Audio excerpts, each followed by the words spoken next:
The silence fell over Manhattan's most exclusive restaurant like a heavy blanket. Conversations stopped. Crystal glasses froze mid-air.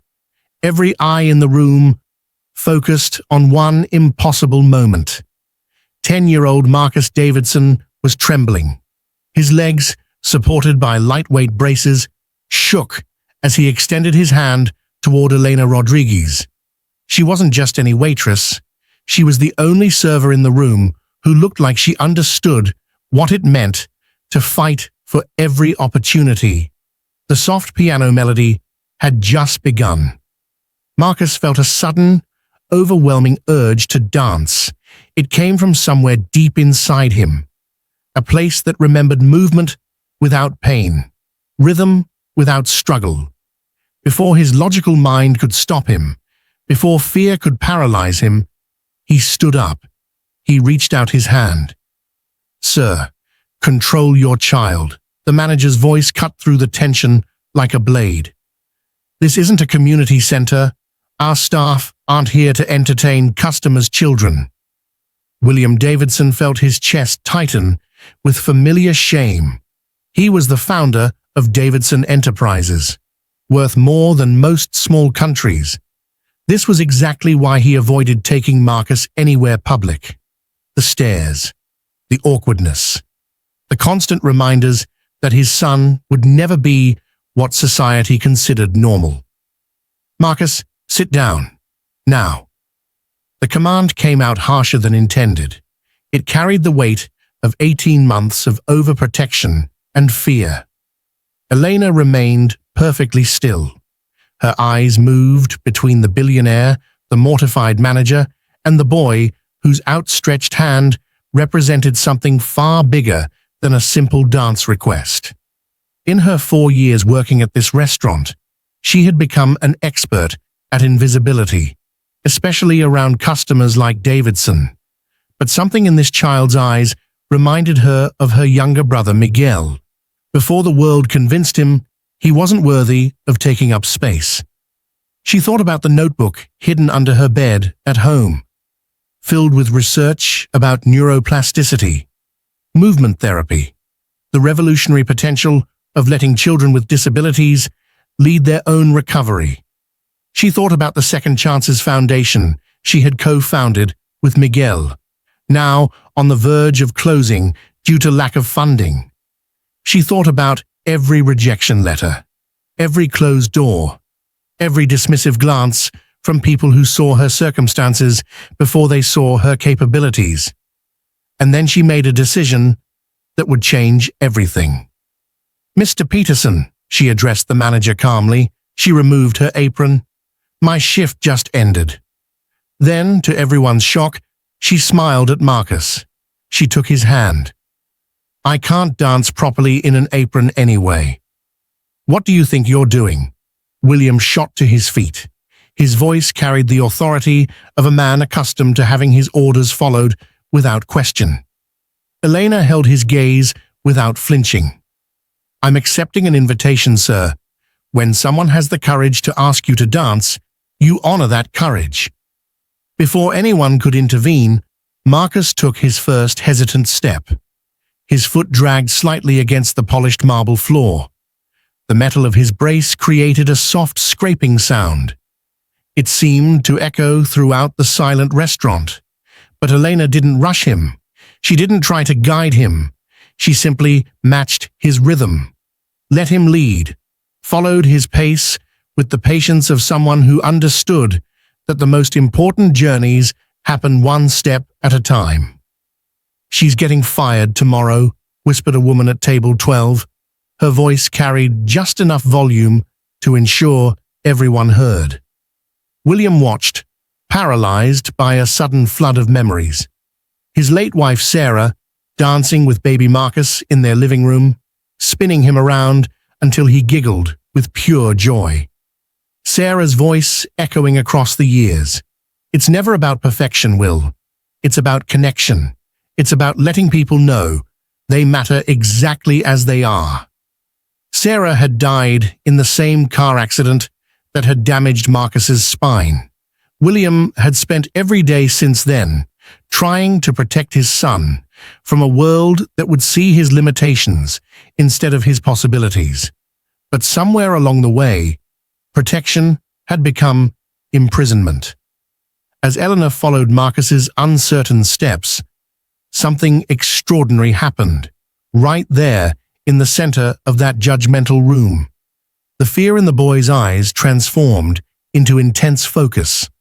The shame that had defined his public appearances melted into quiet pride. For the first time since his accident, 18 months ago, he wasn't being helped. He wasn't being guided. He wasn't being corrected by adults who thought they knew better. He was leading. The transformation was visible to everyone in the restaurant. Marcus stood straighter, moved with more confidence. When he attempted a gentle turn, guiding Elena in a small circle, his face lit up, an expression of pure accomplishment that brought tears to the eyes of several onlookers. "Mr. Davidson," the manager interrupted. His voice was tight with nervous energy. "I assure you, this breach of protocol will never happen again. She'll be properly disciplined." William didn't respond immediately. The entire restaurant waited for his reaction. They held their collective breath. After all, one word from him could end anyone's career in this city. His reputation for ruthless business decisions was legendary. People feared his disapproval more than anything else. But all he could hear was his son's laughter echoing in the silence. A sound he hadn't heard in so long, he had almost forgotten what joy sounded like in Marcus's voice. After 3 gentle turns around their small space between the tables, Elena guided Marcus back to where his father stood. She looked directly at the boy, treated him with the respect she would show any dance partner. "Thank you for asking me," she said formally. Her voice carried genuine warmth. It was truly an honor to dance with such a gentleman. As she turned to leave, William found his voice. The word came from somewhere deep inside him, from a place that remembered what it felt like to take risks, to be human rather than just powerful. "Wait." The single word carried such unexpected vulnerability that even the manager stepped back in surprise. "What's your full name?" William asked. His voice was softer than anyone in the restaurant had ever heard it. "Elena Rodriguez, sir." William nodded slowly, as if memorizing not just her name, but this entire moment. Then he reached into his jacket, held out his business card. The same card that had opened doors worth millions of dollars. "My office, tomorrow at 9 a.m. The restaurant held its collective breath. Elena accepted the card without displaying any emotion, though her hand trembled slightly as she took it. She had expected to be fired, possibly even sued for her breach of protocol. This invitation was something else entirely. "Dad," Marcus called as she walked away, his voice still breathless from the excitement of leading his first dance in over a year. "Why did you do that?" The question hung in the air like an accusation, but also like hope. William looked at his son, saw not just the child Sarah had left in his care, but a complete human being, someone whose dreams and capabilities he had been systematically diminishing for 18 months out of his own fear and guilt. As dinner continued in awkward silence, other diners stole glances and whispered among themselves. No one noticed Elena's expression as she left the restaurant. It wasn't fear or resignation that crossed her face. It was the calm determination of someone who had just planted the first seed of a revolution she had been planning for years. The lobby of Davidson Tower gleamed with marble imported from Italy. Gold fixtures caught the morning sunlight streaming through floor-to-ceiling windows. The building was designed to intimidate, to remind visitors of the immense power and wealth of the man who owned it. Elena Rodriguez immediately felt the weight of judgment in her simple navy dress, purchased specifically for this meeting from a discount store in the Bronx. She had spent the entire night researching William Davidson, reading every article about his business empire, his philanthropy, his personal tragedies. She learned about his wife's death, his son's accident, his reputation as a man who controlled every aspect of his life with military precision. She also discovered something that most people didn't know. Davidson Enterprises had a foundation that funded medical research, but they had never invested in innovative rehabilitation programs for children. Elena Rodriguez to see Mr. Davidson, she told the receptionist. A perfectly groomed woman who looked her up and down with clinical precision, taking note of her bargain store clothing and worn handbag. 32nd floor. Miss Sterling will escort you. The elevator ride felt endless. Elena clutched her worn portfolio. It contained her research on movement therapy, testimonials from families who had worked with the Second Chances Foundation, a detailed proposal she had refined over 3 years of rejections. It wasn't fear she felt as the numbers climbed higher. It was the quiet determination that came from having a purpose bigger than herself. Ms. Sterling was a sharp-eyed woman in her 40s. She wore a suit that probably cost more than Eleanor's monthly rent. She led her through mirrored hallways, lined with expensive art. The woman's heels clicked against the marble floor in a rhythm that seemed designed to emphasize the distance between their worlds. "He had you terminated, didn't he?" Sterling asked suddenly. Her voice carried a mix of curiosity and satisfaction. "Powerful clients make one call, and people like you lose everything. People like me." Elena's voice remained steady despite the obvious provocation. "You know what I mean. Employees who don't understand boundaries, who think they can step outside their assigned roles." Elena smiled without humor. "And where exactly should those boundaries be, Ms. Sterling? Who decides what's appropriate when a child reaches out for human connection?" Before Sterling could answer, they arrived at massive double doors, made of dark wood and etched with the Davidson Enterprises logo. William Davidson's office occupied half the floor. Floor-to-ceiling windows offered a commanding view of Manhattan. The space was designed to overwhelm visitors with its sheer scale and luxury. Persian rugs covered polished hardwood floors. The walls displayed original paintings worth millions of dollars. The man himself stood gazing out at the city, as if surveying his personal kingdom, his silhouette imposing against the backdrop of skyscrapers. "Mr. Davidson," Elena greeted him formally. Her voice carried none of the nervousness he was accustomed to hearing from people entering his domain. William turned. His face was a carefully constructed mask of controlled authority. He was younger than she had expected, probably in his early 40s, graying temples and eyes that looked like they carried the weight of tremendous responsibility and loss. "Ms. Rodriguez, thank you for coming." He gestured to a leather chair positioned across from his massive desk. "Please, sit." The silence that followed was calculated, a tactic Elena recognized immediately from her psychology training. It was the kind of strategic quiet designed to make people nervous, to pressure them into talking too much and revealing information they hadn't intended to share. She had seen the same technique used by social workers, school administrators, bureaucrats who wanted to maintain power over people they saw as beneath them. Elena waited, matching his silence with her own calm presence. "Do you have education?" William finally asked. His tone suggested he expected a limited response. "Excuse me?"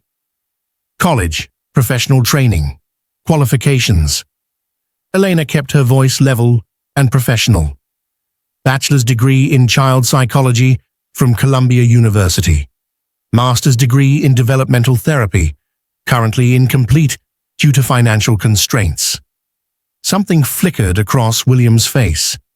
Surprise, perhaps confusion. He had clearly expected a different answer. And you work as a waitress? I work 4 jobs, actually. The restaurant, weekend tutoring for children with learning disabilities, freelance therapy sessions when I can find clients, and research assistant positions when they're available. William moved to his desk, opening a thick manila folder. Elena noticed that his hands shook slightly as he turned the pages, suggesting that this conversation was affecting him more than his controlled demeanor indicated. I had you researched, Ms. Rodriguez. He paused, as if the words were difficult to say. I wanted to understand who had the audacity to dance with my son in front of a room full of people. He opened the folder, revealing printed articles, photographs, and what appeared to be a detailed background report. Elena recognized some of the images from the Second Chances Foundation's modest website. Second Chances Foundation. You founded this 3 years ago. Elena sat straighter, feeling the conversation shift into territory where she held expertise and passion. I co-founded it with my brother Miguel. It's a movement program for children with physical challenges, based on the principle that recovery happens faster when children are allowed to lead their own therapeutic process. William leafed through the documents, his expression becoming more complex with each page, which is currently about to close due to lack of funding. Elena showed no surprise. She had expected him to discover everything about her financial situation, her struggles, her vulnerabilities. Men like William Davidson didn't enter into any interaction without complete information. I didn't come here to ask for money, Mr. Davidson. Then why did you come? Because you invited me, and because I believe you genuinely want to help your son, even if you don't know how. William laughed, but it was a sound devoid of joy or humor. Fair enough. He stood up, moving to the window, his restless energy filling the massive space. I want you to work for me. Elena blinked, genuinely taken aback by the directness of the offer. As a waitress, in your household? William's expression hardened. She could see him retreating into the emotional armor that protected him from vulnerability. As a therapeutic companion for Marcus. The way he said his son's name, like it caused him physical pain, didn't escape Elena's notice. She began to understand that this man's wealth and power hadn't protected him from the deepest kind of loss and fear. I have the best specialists money can buy, William continued, his voice taking on the edge of someone trying to convince himself as much as her. Physical therapists, neurologists, psychologists, teams of experts working with Marcus every day. But what you did yesterday, he paused, struggling with the admission. It was just a dance, Mr. Davidson. It was the first time I've seen him smile since the accident. The words hung in the air between them, raw and honest, in a way that clearly cost him enormous effort. Elena studied the man before her, seeing beyond the facade of power and control to the desperate lost father underneath. I can pay you 10 times what you're making now, he said, returning to familiar ground where money could solve problems. Full benefits, housing if you need it, access to resources you've never imagined. Elena stood up slowly, her decision already made. No. William looked genuinely shocked, like someone completely unaccustomed to hearing that word in his professional or personal life. I don't work for people who see my circumstances before they see my capabilities, she explained calmly, and I definitely don't work for people who think money can purchase authentic caring. William's face flushed with anger or embarrassment. You're refusing an offer that would solve all your financial problems, that could save your foundation. Out of dignity, Elena corrected, and because Marcus deserves more than someone hired to pretend genuine connection with him.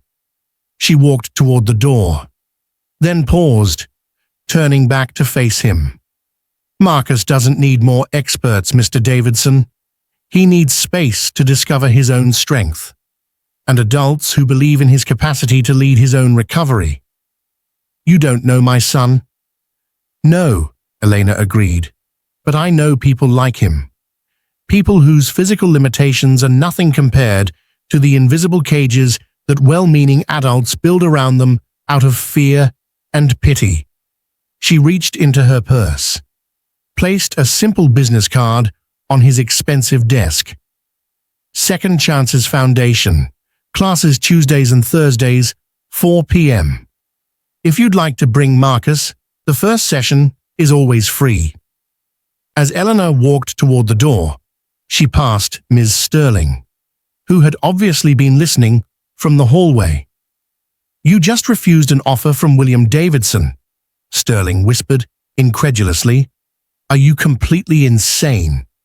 Elena smiled, feeling lighter than she had in months. Maybe, but I'd rather be crazy than owned. The following Tuesday afternoon, Elena was organizing therapy materials in the Second Chances Foundation's modest community center. Miguel burst through the door. His own leg braces clicked against the linoleum floor.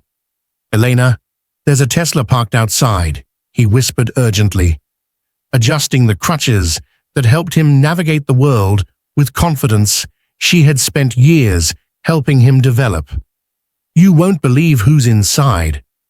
Through the window, Elena saw the luxury vehicle, parked awkwardly among the older cars and bikes that belonged to their usual families. Marcus sat in the passenger seat, staring anxiously at their building with its hand-painted sign and community garden. William remained behind the wheel, his hands gripping it like he was fighting an internal war.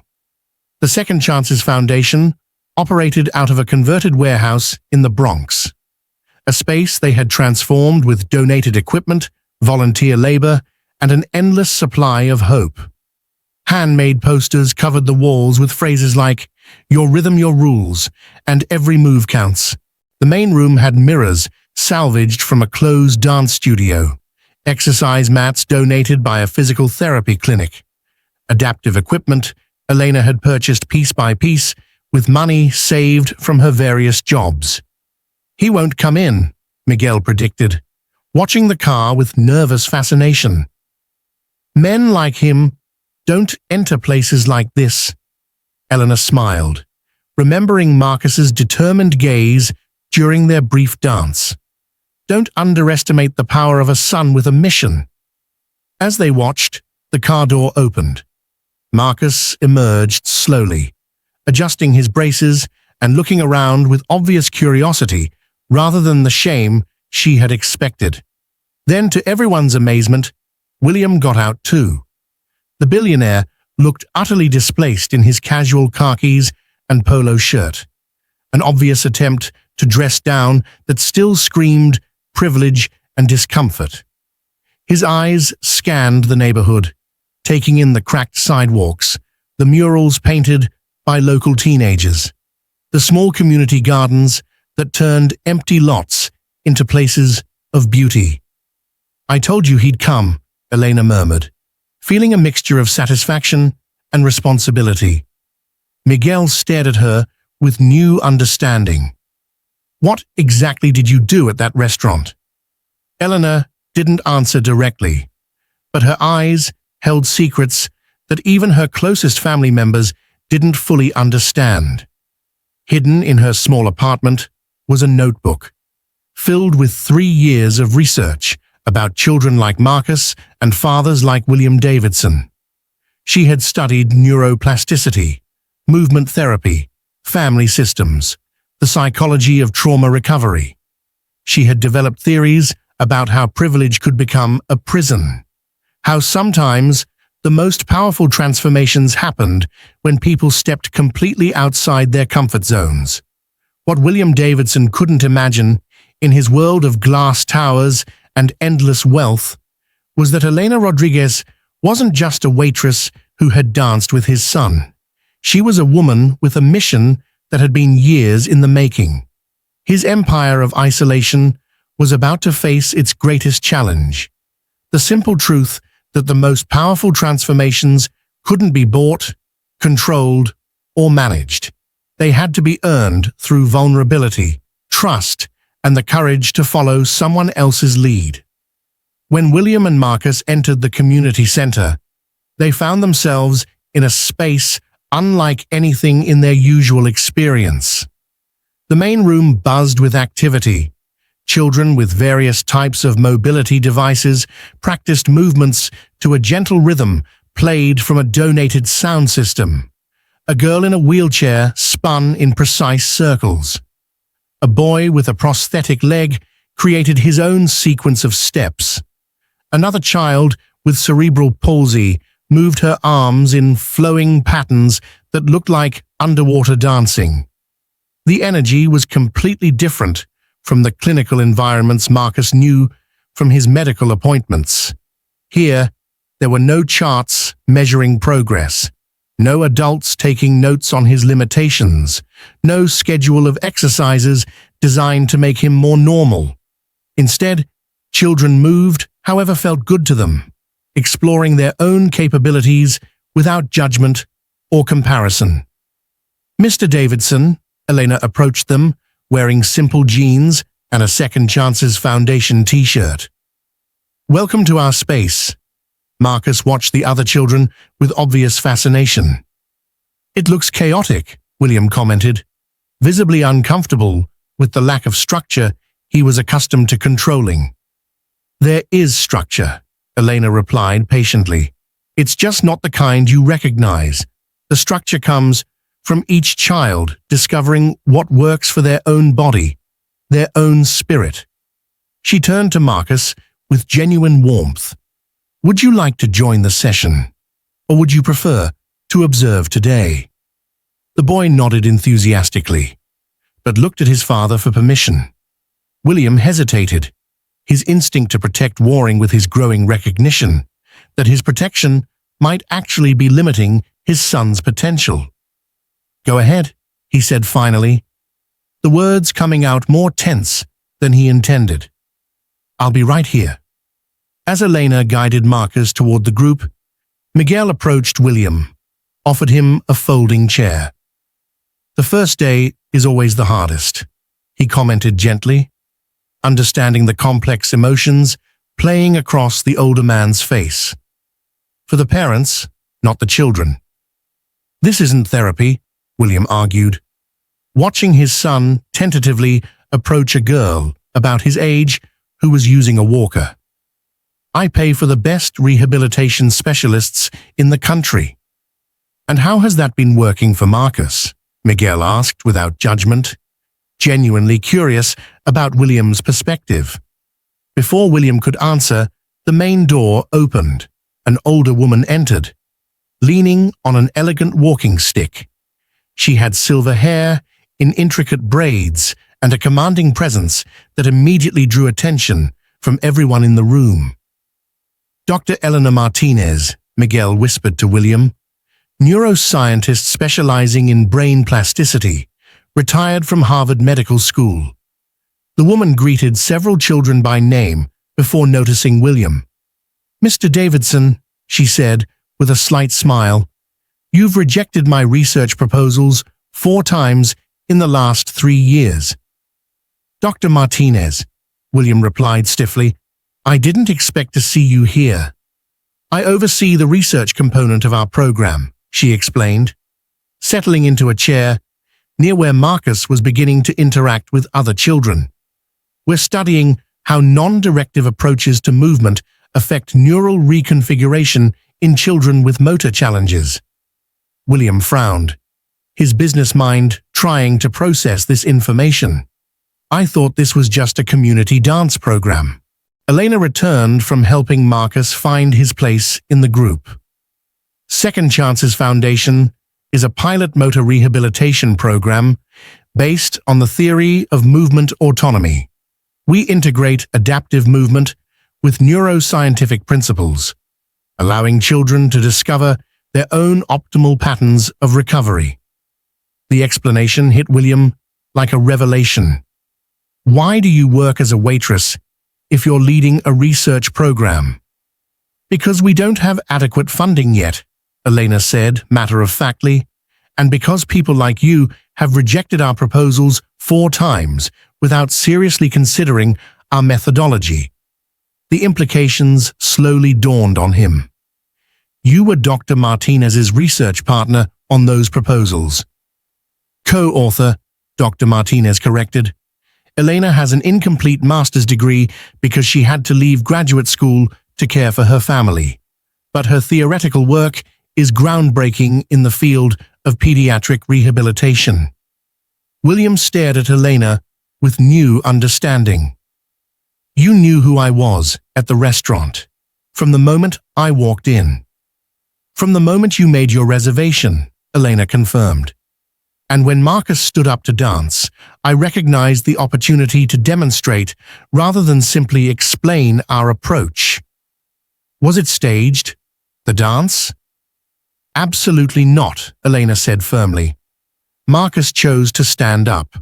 I chose to honor his courage and follow his lead. That's the entire philosophy of our program. At that moment, a group of reporters and photographers entered the community center, immediately drawing William's attention and raising his defenses. What's this? He demanded, his voice sharp with suspicion. Part of our commitment to transparency, Elena replied calmly. Miguel handed William a freshly printed newspaper article.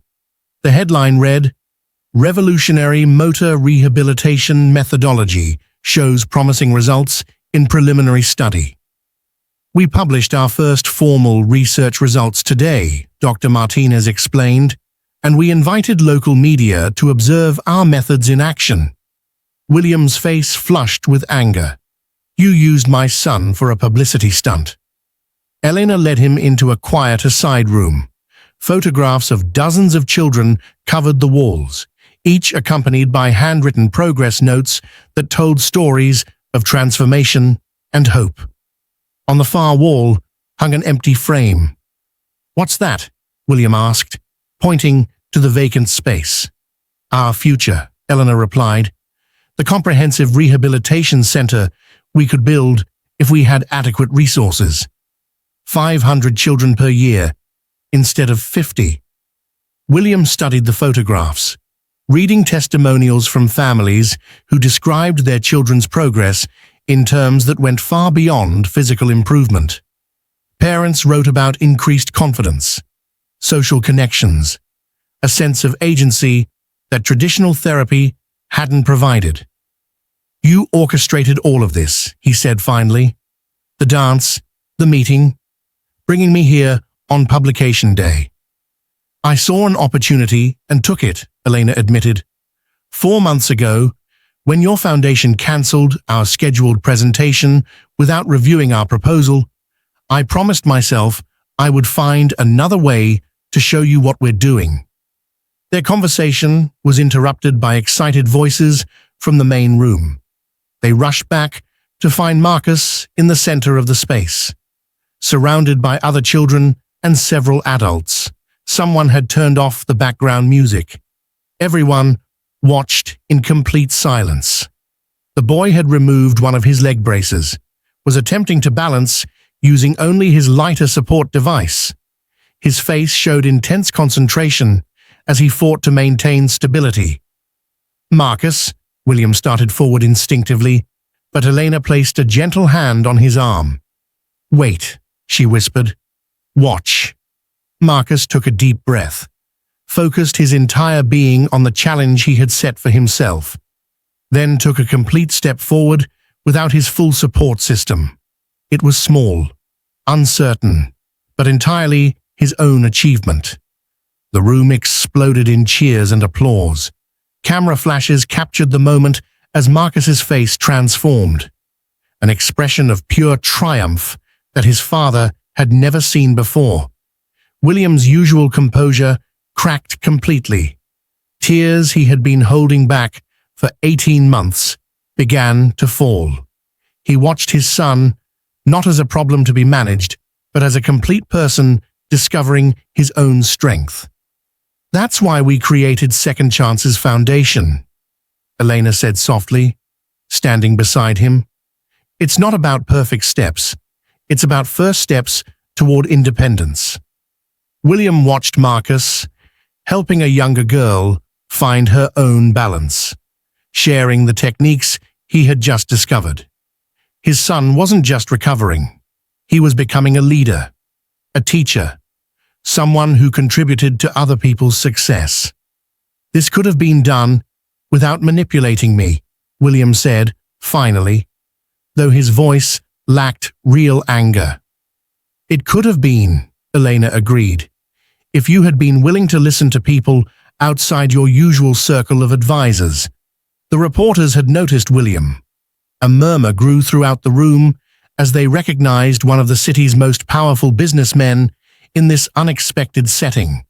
Marcus, oblivious to the political tension, continued practicing his new movement, an expression of concentration and joy that spoke louder than any research data.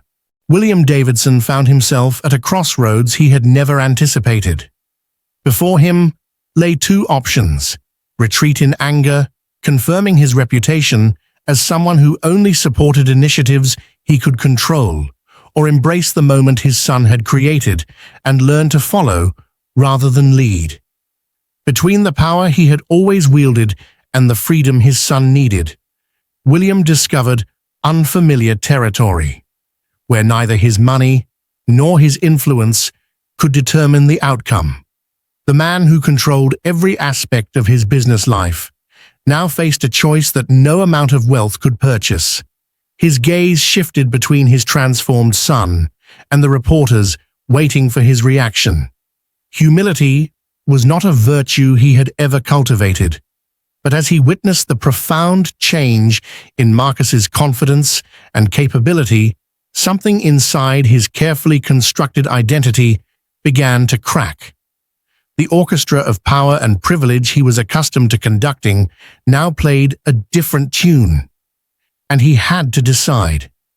Would he continue trying to control the music, or would he finally learn to dance to someone else's rhythm? William Davidson faced the reporters and cameras, with Marcus still practicing his newfound balance just a few feet away. His son had just taken an independent step in front of television crews. Elena Rodriguez had skillfully orchestrated this moment of maximum exposure and vulnerability. "Mr. Davidson," a reporter approached with practiced aggression, "could you comment on your presence at Second Chances Foundation today? Is it true that the Davidson Foundation rejected funding this program 4 times?" William glanced at Marcus, who was helping another child with movement techniques, completely absorbed in the joy of shared discovery. Then he looked at Elena, whose calm expression suggested she was prepared for whatever happened next, but hoped for something that went beyond his usual business calculations. For a moment, the weight of every decision in his adult life seemed to rest on his shoulders. He thought about Sarah, who had always challenged him to be better than his worst impulses. He thought about the isolation he had created around Marcus in the name of protection. He thought about the dozens of photographs on the wall showing children who had found hope and capability in this modest community center. To everyone's surprise, especially Elena's, William smiled with genuine warmth. "You know what's hardest for someone in my position?" He addressed the reporter, but spoke loudly enough for everyone in the room to hear. "Admitting when we've been completely wrong?" A stunned silence filled the space. Reporters, parents, and children processed this unexpected vulnerability from a man known for never showing weakness. The Davidson Foundation is honored to announce our commitment to fully fund Second Chances Foundation for the next 5 years and to build a comprehensive rehabilitation center based on the methodology developed by Dr. Martinez and Ms. Rodriguez. Camera flashes exploded throughout the room. Miguel let out a cry of amazement. Dr. Martinez smiled with quiet satisfaction. Several parents began crying as they realized their children's program was not only saved, but would expand beyond their greatest hopes. William raised his hand for silence. On one condition, he added, watching Elena's expression shift from celebration to caution. That Ms. Rodriguez retains complete autonomy over the program design, methodology, and implementation. No corporate interference. No advisory boards seeking to change her approach. The relief and gratitude that crossed Elena's face told him he had made the right choice. Perhaps the first truly right choice he had made in years. 3 months later, construction crews were breaking ground for the new Second Chances Comprehensive Rehabilitation Center. The project wasn't the most expensive the Davidson Foundation had ever funded, but it was the most innovative, with every space designed through direct input from children, families, and the therapeutic staff who would use it daily. Elena supervised the construction progress regularly, but never alone. Marcus had become a frequent visitor to the site, sometimes bringing other children with him to offer opinions on playground equipment, room layouts, accessibility features. To the construction workers' continued amazement, William Davidson also appeared regularly, wearing work boots and carrying architectural plans, asking questions about details that most major donors never bothered to understand. "I never thought you'd actually show up to staff meetings," Elena commented one afternoon, as they reviewed plans in the temporary trailer that served as their project headquarters. "I never thought I'd need to study neuroplasticity theory at 52 years old," William replied, rubbing his eyes after hours of reading research papers marked with post-it notes and handwritten questions. "But here we are." Eleanor looked at this transformed version of the man she had first met in his intimidating corporate office. "Is this genuine interest, or are you doing penance for rejecting us so many times?" William set down the scientific journal he had been struggling through. "Marcus asked to have his second brace removed last week." "I know, he told me during our session. His previous physical therapist said that level of independence would be impossible for at least 3 more years. Elena smiled. "But you fired her, remember? Because you realized she was measuring him against limitations instead of possibilities." William pointed to a photo on the wall, showing Marcus balancing with only one support device. "He's progressing faster than any traditional medical prediction suggested possible. That's what happens when children are allowed to set their own pace instead of following artificial timelines created by adults who underestimate them." William nodded slowly, understanding more each day how his wealth and power had actually created barriers to his son's development. "Why did you never accept my apology?" Elena looked at him with gentle honesty. "Because you never actually apologized. You redirected resources, changed policies, funded our program. That's compensation, not acknowledgement of harm." William considered this distinction. Fair enough. At the opening ceremony 6 months later, the contrast with that evening in the exclusive restaurant couldn't have been more dramatic. The large adaptive space was filled with children using various types of mobility devices, all moving freely in an environment designed specifically for their success and growth. In the center of the main hall, Marcus led a choreographed routine with 5 other children. His movements were limited, but flowed with a confidence no medical professional had predicted. He wore only a lightweight support on his left leg, Having progressed beyond everyone's expectations through his own determination and the program's philosophy of child-directed recovery, William watched from a respectful distance, no longer hovering or trying to control his son's experience. He had learned that love sometimes meant stepping back and trusting other people's expertise, especially when those people had proven themselves through results rather than credentials. "He doesn't need you to protect him anymore," Elena said, approaching quietly. "No," William agreed, watching Marcus help a younger girl find her balance. "But he still needs me to be available when he asks for support." "That's a crucial difference," Elena observed, noting how William had learned to distinguish between helpful presence and controlling interference. William turned to face her directly. "Thank you," he said with simple sincerity. "For what exactly?" "For teaching me how to follow instead of always trying to lead." A reporter approached with the inevitable questions. "Mr. Davidson, how does it feel to see your son's progress?" William looked at Marcus, who was now demonstrating balance techniques to a group of younger children, teaching them with patience and encouragement that mirrored what he had received from Elena and her staff. "Proud," he answered honestly, "not of what he's overcome, but of what he's created for others." "And what's been the biggest lesson you've learned through this experience?"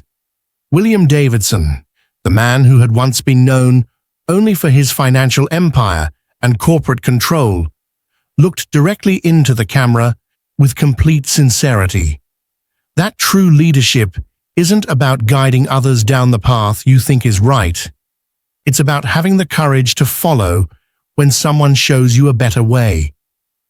Epilogue: The Ripple Effect.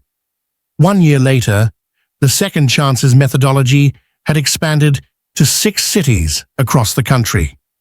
Elena received the National Pediatric Rehabilitation Innovation Award. Her research began implementation in hospitals and therapy centers nationwide. Her master's degree, completed with a full scholarship from the Davidson Foundation, led to offers from prestigious universities seeking her expertise. Marcus, now using only a lightweight walking stick on difficult days, enrolled in mainstream school. He became a youth ambassador for the program. His confidence and leadership skills inspired dozens of other children to push beyond the limitations others had set for them. William learned perhaps the most difficult lesson of all: that true power doesn't come from controlling every variable, but from knowing when to step back and trust other people's wisdom.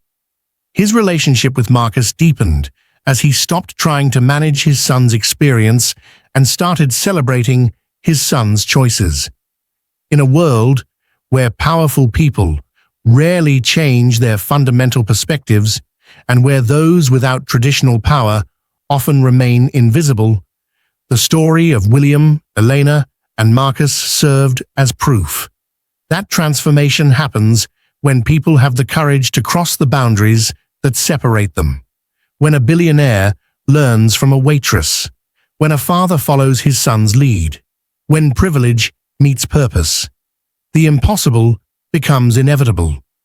The most profound revolutions don't start with grand manifestos or unlimited resources. They start when someone has the courage to take an authentic first step, and someone else has the wisdom to follow. In the end, it wasn't money that changed Marcus's life, or power that transformed William's heart, or credentials that validated Elena's expertise. It was the simple recognition that every person contains unlimited potential when given the space, respect, and support to discover their own unique path forward. The dance that started in an exclusive Manhattan restaurant had become a movement, one that proved the most important leadership lesson of all. Sometimes the greatest strength comes from learning how to follow